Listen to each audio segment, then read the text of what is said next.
mungkin untuk kasus Tanur ini, ya ZR ini mungkin sebagai momentum lah untuk kita, untuk Komisi Yudisial paling tidak mengingatkan kepada para hakim bahwa saudara, para yang mulia hakim, ketika Anda dilantik menjadi hakim itu menjadi wakil Tuhan, bukan untuk menjadi pedagang putusan. Jadi tetaplah pada komitmen itu, segala kuasa, intervensi atau iming-iming apapun tidak bisa Anda terima, karena Anda setiap kali membaca putusan Anda selalu mengatakan demi keadilan berdasarkan ketuhanan yang Maha Esa. Artinya hanya kuasa Tuhan yang berhak mengintervensi Anda. Baik, singkatlah. Lalu untuk Mahkamah Agung dan jajaran yang sampai bawah, saya minta memahami dan menyadari bahwa lembaga Mahkamah Agung ini bukan hanya milik para hakim, tapi milik bangsa dan negara ini. Dan kalau memang ada persoalan di dalam kelembagaan tersebut, maka izinkanlah kami yang punya concern, punya harapan dan keinginan supaya Mahkamah Agung ini menjadi peradilan yang agung, maka izinkanlah kami ini untuk ikut serta membenahi, baik secara kelembagaan dan juga oleh masyarakat umum. Terima kasih. Baik, terima kasih. Dan mudah-mudahan KAI terus semangat untuk mengawal kasus apapun yang menjadi perhatian masyarakat dan juga kasus untuk keadilan masyarakat. Singkat saja Pak. Ya, saya kira kalau dalam kasus-kasus mafia peradilan ya, tidak bisa kita hanya menghukum ya, mengkondem ya, tidak hanya menghukum hakim atau jaksa atau pihak lain. Ada unsur juga yang selama ini sudah terbukti ya, unsur advokat ini ikut berperan seperti itu ya. Jadi harus ada semacam strong commitment ya, komitmen yang kuat dari kalian advokat untuk tidak terlibat, tidak memperpanjang keterlibatannya dalam kasus-kasus mafia peradilan. Dan kadang-kadang kita mulai dengan hal formal, misalnya MOU antara organisasi advokat dengan IKAI misalnya atau dengan KAI segala macam. Ini penting juga, karena selama ini yang dihukum hanya hakim, jaksa atau advokat masuk penjara, tapi mencabut lisensi seumur hidup tidak pernah diberikan kepada advokat. Ini penting karena sudah terbukti dalam setiap kali OTT, dalam setiap kali proses peradilan, itu terbukti ada unsur advokat di dalam perkara-perkara judicial corruption. Baik. Dan gini juga, judicial corruption start from judicial ethic, ya kan? Jadi korupsi peradilan itu mulai dari pelanggaran etik.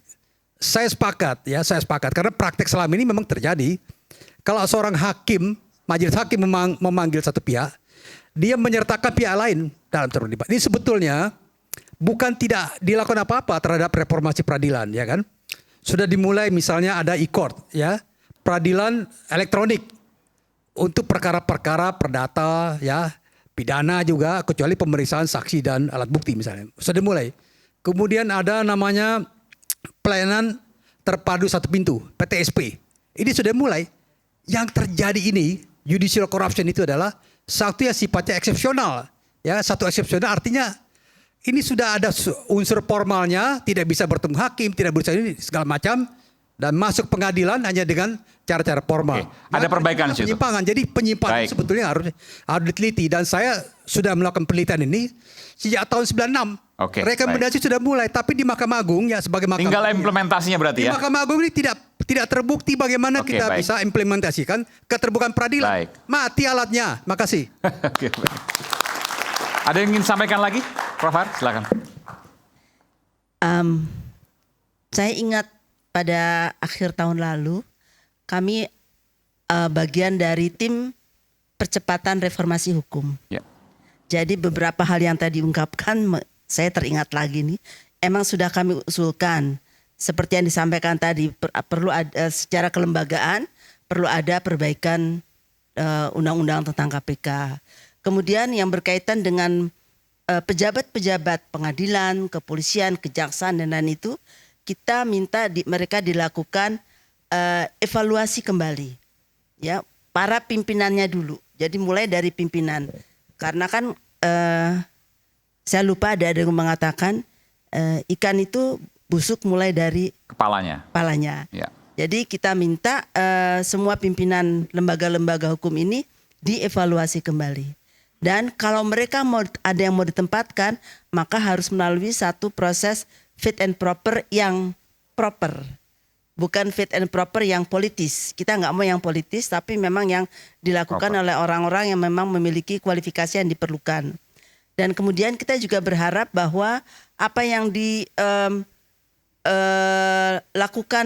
apa yang terjadi terjadi pada hal-hal semacam ini yang berkaitan korupsi itu harus segera diselesaikan, dan itu harus mulai dari dalam sendiri.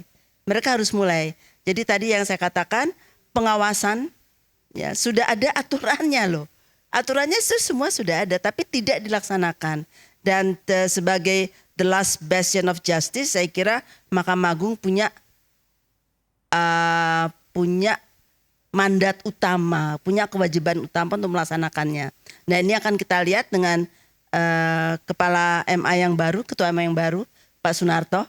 Ya, kita harap akan lebih baik lagi untuk melakukan pembersihan pada para hakim. Dan ada harapan besar dari Pak Sunarto itu, karena yang saya dengar Pak Sunarto ada banyak yang memuji terkait dengan Betul. integritasnya. Ya, kami juga punya harapan karena waktu tim kami melakukan audiensi ke Mahkamah Agung, beliau juga ada di sana.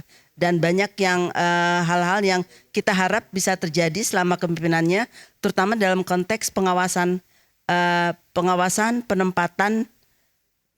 penempatan dan saya lupa satu lagi mutasi. Oke. Ya, karena itu adalah hal-hal yang nampaknya menjadi acap kali dianggap bisa dijual belikan. Kita sebut jubelbab, jual beli jabatan, jubeljab. Dan itu buat sangat jelas. Jubelbab. Walaupun benar Pak Susno bilang tadi, ini bukan hanya terjadi di lembaga penegak hukum yang 3 ini saja, tapi di berbagai kementerian juga terjadi. Dan kita harap sepakat tadi mendorong presiden yang baru untuk menegakkan apa yang sudah dia katakan. Jadi kalau pemimpin itu dilihat apakah kata-katanya itu akan dilakukan. Jadi harus ada satunya kata dengan perbuatan. Nah, itulah yang kita harap dari Pak Presiden. Terima kasih. Baik.